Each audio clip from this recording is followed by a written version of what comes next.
بسم الله الرحمن الرحيم عبد الله ومahadsan tahay waxaan kaloo salaamayaa daawadayaasha iyo dadka ku taxan barnaamijkan dabagalka wararka Universal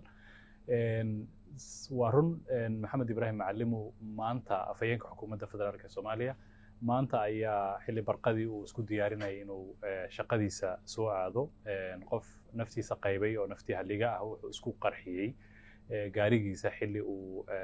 rabay inuu laamiga ku soo dhaco oo ka soo baxo goob uu ku sugnaa oo deganaa maxamed halkaas waxa ka soo gaaray dhaawac waxaana la dhigay isbitaalka si halkaas loogula tacaalo alxamdulillah waxaan rabaa inaan dadka Soomaaliyeed ka walwalay meel kastoo ay joogaan arrintan si dhow la socday ama rabay inay xog ka ogaadaan oo xaqiijiyo in Maxamed Ibrahim Macalimo xaaladiisa ay degan tahay dhaawaca soo gaaray jab ayaa jira oo dhinaca lugta ah sidoo kale gacanta ayaa wax ka gaareen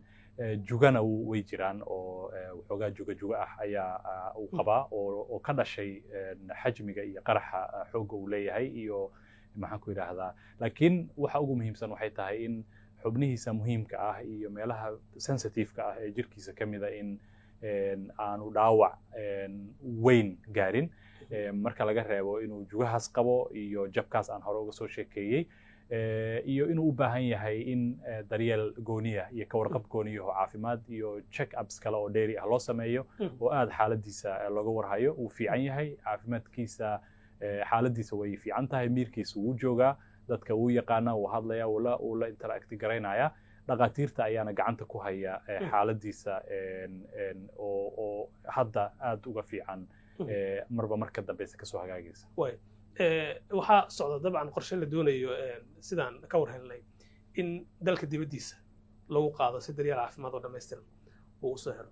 hadiiba liibaan aad leedahay xalkiisa uu yar roon yahay maxay taas leedahay baahida keenaysa in dibadda loo qaado طبعا معلمه وشخصيه او بابليك فيجر اه او maxaan ku yiraahdaa mujtamac Soomaaliyeed macna ugu fadhiya oo qof mas'uul waaye macnaheedu ma ahan mas'uuliyiinta kaliya ay helayaan privilege kaas ama inay daryeel caafimaad helaan hase yeeshee waxaad ka warhaysaa in Maxamed uu kamid ahaa dad dhacdooyin kale oo badan u soo joogay dhaawacyo badan ay hadda ka hor soo gaareen inta qarax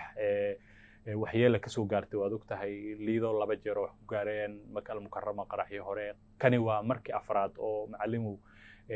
uu la kulmaayo qarax midkani si gaar ah uga duwan in isaga bartilmaameedku uu ahaa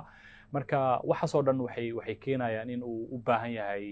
baaritaano dheeri ah iyo maxaan ku yiraahdaa ka warqab dheeri ah iyo daryeel kale oo dheeri ah taasa keenaysa runtii in loo diro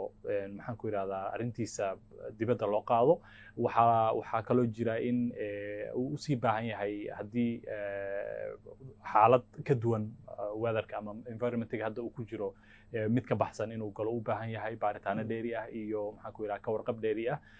loo sameeyo marka taasa keenaysa iyo in la isu diyaariyo bal inay dhici karto hadii lacala ay dhacdo in xaaladiisu ay u baahan tahay ka warqab sidaan hore u sheegay marka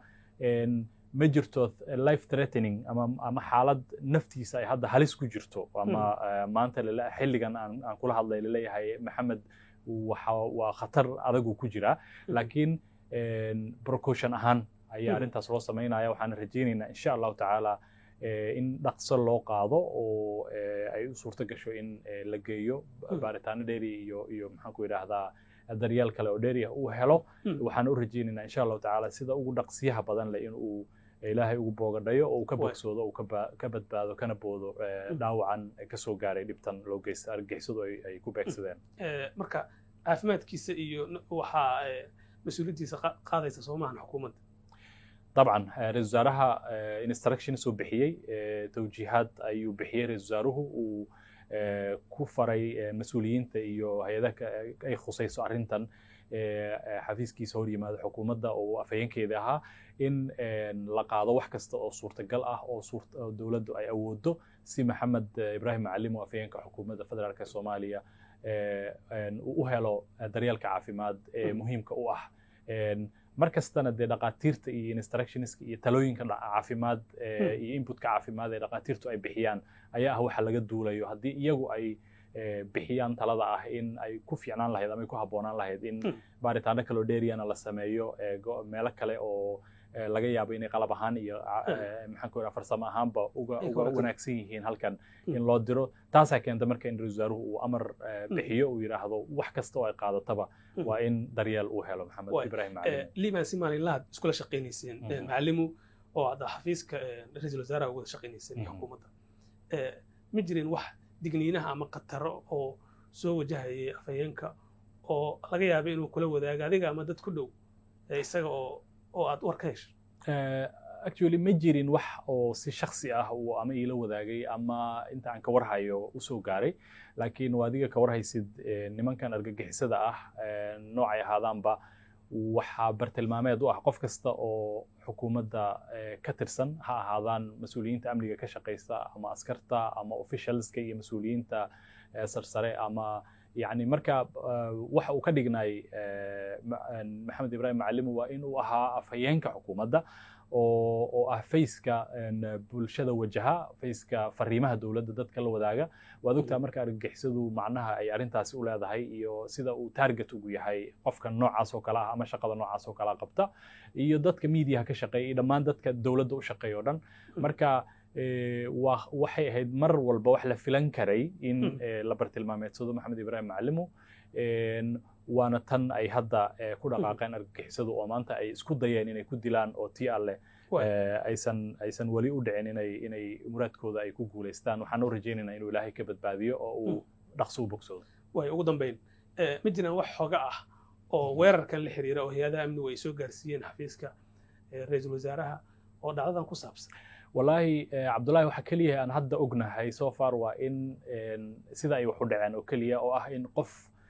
socday uu gaariga macalimo oo markaas rabay inuu dhaqaaqo oo isagu markaas koray uu bartilmaameedsaday oo uu dhanka dambe ama gadaale kaga yimid oo isku qarxiyay similar case ay jiray oo aan ka duwanayn kan oo ahaa kii lagu beegsaday Allah u naxariistay walaalkeen Cabdicaziz Maxamuud Guuleed Afrika oo halka ku geeriyooday iyo Sharmarke Warsame oo isaguna ahaa agaasimiye telefishinka qaranka Afrikana uu ahaa agaasimiye radio Muqdisho marka fal sidii si lamid ah u abaabulan ayuu egyahay waxa detailska ku saabsan sida ay wax u dhaceen cid ka dambaysa ama anagu waxa kaliya ognahay waa in argagixisada fingerprintskooda ama basamaadkeeda ay leedahay iyo haddii baaritaano kale oo dheeriya ay jiraan ama find outs ama waxyaabo kale oo u soo baxay hay'adaha amnigu ay jiraan iyagan aan rajaynaynaa inay markay munaasab tahay bulshada iyo cid kale oo ay khusayso la wadaagaan laakiin waxa ilaa hadda aan ognahay waa in qof socday uu isku qarxiyay maxamed ibraahim macalimo oo gaarigiisa ku jiro markaas rabay inuu u dhaqaaqo dhinaca shaqadiisa iyadoo soo qabtood maqasheen ma jirto ilaa hadda ma way aad buu mahadsan kaasi wuxuu ahaa liibaan cabdicali agaasimaha warfaafinta xafiiska ra-iisul wasaaraha xukuumadda Soomaaliya oo iiga warramayay xaaladda caafimaad maxamed ibraahim macalimo afhayeenka xukuumadda oo maanta dhaawac uu ka soo gaaray weerar la beegsaday gaarigiisa caafimaad taamayaan u rajaynaynaa insha Allah macalimo